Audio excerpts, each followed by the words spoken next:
ऐसी बातें जो हमें देखने को मिलती हैं किसी भी ब्रेन स्ट्रोक के पेशेंट में। Hello everyone, my self doctor संस्कृति, फिजियोथेरेपिस्ट।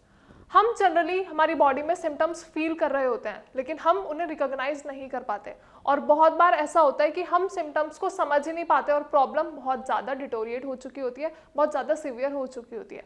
आज इस वीडियो में पर्टिकुलरली हम बात करेंगे ब्रेन स्ट्रोक के बारे में, लेकिन उससे पहले आपको पता चला कि आपको ब्रेन स्ट्रोक है, ये जो पता चलने वाली बात है ये हमें बहुत बाद में पता चलती है, जब हमारे ECGs हो चुके होते हैं, जब हमारे टेस्ट हो चुके होते हैं। लेकिन इनिशियली आपको कौन कौन से ऐसे लक्षण दिखाई देंगे आपकी बॉडी में, या कह लीजिए आप कौन कौन सी चीज़ें अपनी बॉडी में महसूस कर सकते हो जिससे आप पहचान जाओगे कि आपकी बॉडी कुछ अबनॉर्मल चेंजेस दिखा रही होती है। इस वीडियो में पर्टिकुलरली हम 3 ऐसे लक्षण के बारे में बात करेंगे।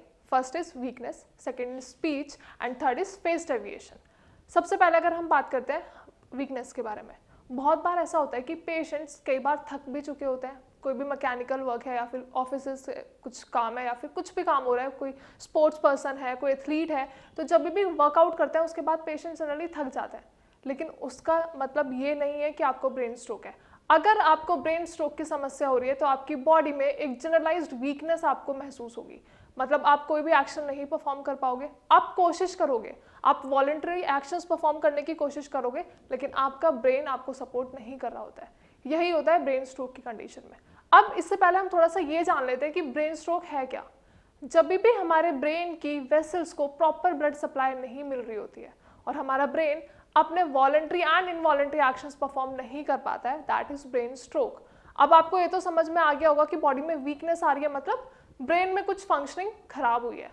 अब मैं आपको ये भी क्लियर कर दूं, अगर आपके लेफ्ट साइड की ब्रेन में कोई फंक्शनिंग खराब हो रही है तो आपकी राइट साइड की बॉडी पैरालाइज्ड होगी, और अगर आपकी राइट साइड में कोई क्लॉटिंग हुई है, हैमरेज हुआ है या फिर ब्लड वेसल रप्चर हुई है तो आपकी लेफ्ट साइड की बॉडी पैरालाइज्ड होगी। तो ये आपको जानना है कि जब भी हमें ब्रेन स्ट्रोक की समस्या होती है या हमें जो भी लक्षण दिख रहे होते हैं वो हमारे ब्रेन से रिलेटेड होते हैं। अब अगर हम दूसरे लक्षण की बात करें, दैट इज स्पीच। अब स्पीच से आप समझ पा रहे होगे कि बोलना, लेकिन पैरालिसिस पेशेंट्स में जनरली हमें ये चीज़ देखने को मिलती है कि वो बोल तो पाते हैं लेकिन वो शब्दों को बहुत ज़्यादा एक्सटेंड कर रहे होते हैं। मतलब जैसे हमें आइडियली कोई नाम लेना है, हमने नाम लिया ऋषभ, मैंने बोला ऋषभ, लेकिन अगर पैरालिसिस पेशेंट्स की अगर हम बात करते हैं तो उसमें से कोई एक पर्टिकुलर ऐसा वर्ड है जिससे आर, तो वो आर को बहुत ज़्यादा एक्सटेंड कर देते हैं। मतलब वो अपना नाम ढंग से नहीं ले पा रहे होते हैं, या फिर उन्हें अपना भी कुछ अगर समझाना होता है तो वो नहीं समझा पाते। ये ऐसे लक्षण हैं जो हम जनरली किसी को सामने से देख के पहचान सकते हैं। आप फैमिली में बैठे हो, आपके साथ और भी रिलेटिव्स बैठे हैं, आपके घर वाले बैठे हैं, अगर किसी को ये प्रॉब्लम हो रही है तो आप ऑटोमेटिकली और इनिशियली एकदम से समझ जाओगे एट दैट पॉइंट कि ये चेंजेस अबनॉर्मल है। इस वीडियो का मोटिव जनरली यही है समझाने का कि ये कुछ ऐसे लक्षण है। अगर स्पीच है, किसी को फंबल करने की प्रॉब्लम है, तो हम नहीं समझ पाते कि ये स्ट्रोक की कंडीशन हो सकती है, क्योंकि ऐसा बहुत केसेस में देखा गया है कि हमें स्ट्रोक के लक्षण बहुत सारे दिखते हैं। मतलब एडिशनल और कंपैरेटिवली हमें बहुत सारे लक्षण देखने को मिलते हैं। ऐसा ज़रूरी नहीं है कि सिर्फ एक स्पीच ही है जो आपको देखने को मिलेगा। उससे पहले मैंने आपको क्या बताया, वीकनेस।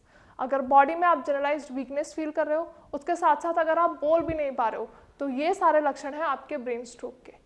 अब अगर हम तीसरे लक्षण के बारे में बात करते हैं, दैट इज फेस डेविएशन। अब अगर फेस डेविएशन की बात करूं तो कॉस्मेटिकली बहुत सारे पेशेंट्स इससे डिप्रेस्ड भी हो जाते हैं, और ये एक ऐसा सिम्टम है जो जनरली सामने से आपको कोई भी देख के बता सकता है। लाइक सपोज आप एक गैदरिंग में बैठे हो और किसी को पैरालिसिस का अटैक आया, स्ट्रोक का अटैक आया, तो सबसे पहले जो चेंजेस उसके फेस पे देखने को मिलेंगे दैट इज डेविएशन। डेविएशन मतलब आपकी मिड लाइन से चेहरा डेविएट हो जाना, या तो लेफ्ट में या फिर राइट में। तो ये एक ऐसा सिम्टम है, ये ऐसा लक्षण है जो कोई भी एकदम से देख के आपको बता देगा, समझा सकता है। लेकिन पैरालिसिस पेशेंट्स इस कंडीशन में क्या फील कर रहे होते हैं? जब भी हमें सिम्टम्स देखने को मिलते हैं, पैरालिसिस पेशेंट्स को पता चलता रहता है कि उनकी बॉडी में कुछ अबनॉर्मल हो रहा है, तो ये सिम्टम्स बहुत ज़्यादा ग्रेजुअल देखने को मिलते हैं। बहुत बार श्राज में पेशेंट्स विजिट करते हैं, वो पूछते हैं हमसे कि मैम कुछ ऐसे इनिशियल सिम्टम्स हैं जो हमें पहले से कंट्रोल कर सकें, जो हम पहले से प्रिकॉशंस ले लें कि हमें पैरालिसिस नहीं होगा। तो अगर हम सिम्टम्स की बात करते हैं तो ऐसा कोई सिम्टम नहीं है जो आप पहले से जान सको।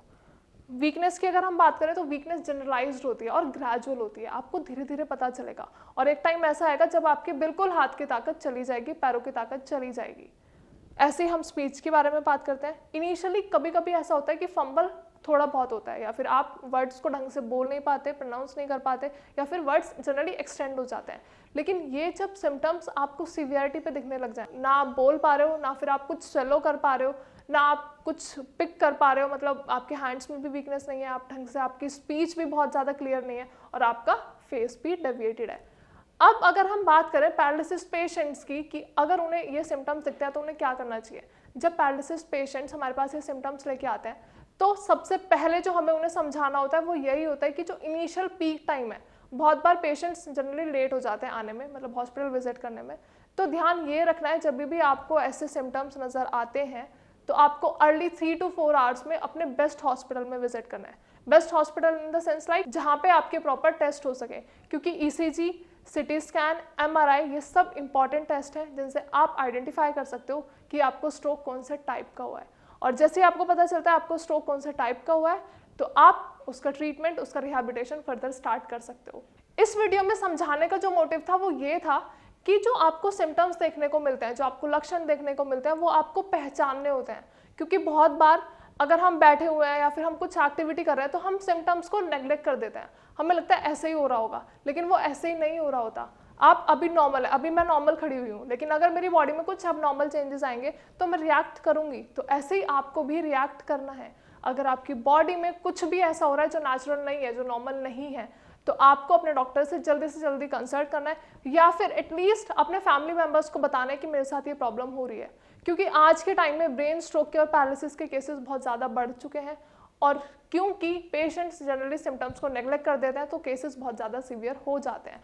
तो इस वीडियो में आई होप आपको ये तो समझ आया होगा कि ये जो भी पर्टिकुलर मैंने लक्षण बताए हैं, अगर आपको नॉर्मली ऐसे सिम्टम्स देखने को मिलते हैं तो आपको डॉक्टर से कंसल्ट करना है, अपनी हिस्ट्री उन्हें प्रॉपर्ली बतानी है कि आपको कब से ये सिम्टम्स फील होने स्टार्ट हुए हैं और कैसे कैसे आपको धीरे धीरे इनकी सिवियरिटी समझ में आने लगी है। क्योंकि इनिशियली ना जब भी हमें सिम्टम्स देखने को मिलते हैं तो हम नेग्लेक्ट कर देते हैं, हमें ऐसा लगता है वीकनेस ही है, ऐसे ही हो रही होगी, या हम बोल ही तो नहीं पा रहे। बहुत बार नॉर्मली भी लाइफ में हम कुछ वर्ड्स को ढंग से नहीं बोल पा रहे होते हैं, लेकिन उसका मतलब ये नहीं है कि हमें स्ट्रोक का अटैक है। अगर आपको बहुत सारे सिम्टम्स एक साथ देखने को मिलते हैं तो आप कह सकते हो कि आपको प्रॉब्लम हो रही है और साथ साथ और सारे एडिशनल चेंजेस भी बॉडी में देखने को मिल रहे हैं। तो go for doctors, go for the best consultation, ताकि आपकी रिकवरी, आपका ट्रीटमेंट, आपका रिहैबिलिटेशन जल्दी से जल्दी स्टार्ट हो सके। अगर आपको ट्रीटमेंट के रिगार्डिंग कोई क्वेरी है या फिर आपको मेडिकेशंस आप कहीं से ले रहे हो, आपको नहीं समझ में आ रहा है, आपको रिकवरी नहीं मिल रही है, आपको नहीं पता कि आप जो मेडिकेशंस ले रहे हो वो क्यों ले रहे हो, तो आप डायरेक्टली हमें श्रेयास में कांटेक्ट कर सकते हैं। हमारे डॉक्टर्स आपको free of cost best consultation provide करेंगे एंड आपको समझाएंगे कि एक्चुअली में ये प्रॉब्लम आपको क्यों हुई है, आपको किन किन चीज़ों का ध्यान रखना है, कौन कौन से प्रिवेंटिव मेजर्स लेने हैं या फिर कह लीजिए कौन कौन से प्रिकॉशंस लेने हैं। उसके साथ आपकी best diet as well as exercises, क्योंकि इनिशियली हम पेशेंट्स को बहुत ज़्यादा एक्सरसाइजेस बता देते हैं एंड पेशेंट्स घबरा जाते हैं। बीइंग अ पैरालिटिक पेशेंट उन्हें ये भी फील होता है कि हम एक्सरसाइज कैसे परफॉर्म कर पाएंगे। तो हमारे डॉक्टर्स आपको बहुत अच्छे से गाइड करेंगे, बहुत अच्छे से कंसल्ट करेंगे, आपकी जितनी भी क्वेरी हैं, जितनी भी प्रॉब्लम्स है वो सब यहाँ पे श्रेयास में आपकी सॉल्व हो जाएंगी। अगर वीडियो के रिगार्डिंग कोई भी क्वेरी है तो you can just directly call us on the number given below, या फिर आप कमेंट सेक्शंस में भी अपनी क्वेरी मेंशन कर सकते हैं। Thank you so much.